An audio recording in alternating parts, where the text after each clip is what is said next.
ng kasalanan mo eh. Di ba, Emino kayo? Siguro, konti na ang kasalanan mo, kaya kayang-kaya kong nilinisin ng Panginoon. Paano kung katulad ko na 1 gram ang aking kasalanan? Kuya, mayroon akong malaki-laki yan. Pakiabot yung malaking lalagyan. Paano kung ganito kalaki ang kasalanan?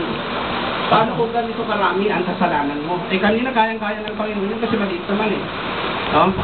1 baso lang naman. Eh, paano kung isang ganito ang kasalanan mo? Kaya pa rin bang linisin ng Panginoon Jesucristo?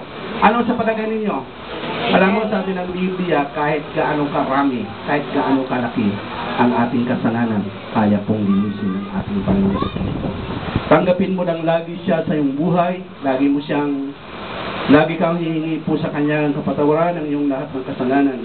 At lagi pabalik-balik lamang po ang Diyos na gagamitin niya ang Kanyang kapangyarihan upang malininis Kanya sa iyong kaunihan.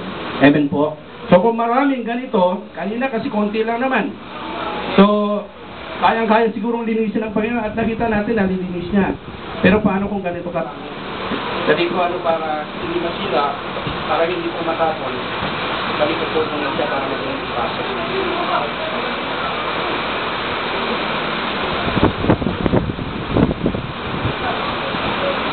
Okay, para madali mo siya. Okay, kung ganito karami, kaya mo pang linisin. Kaya mo linisin kahit gaano karami.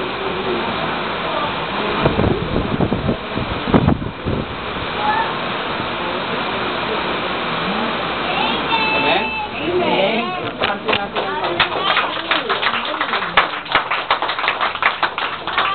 Amen? Praise the Lord. So, ganyan ang ating Diyos na pinaglilingkuran. Gaano man po tayo karumi, kaya mo yung linisin. Papakita ko rin yung wala?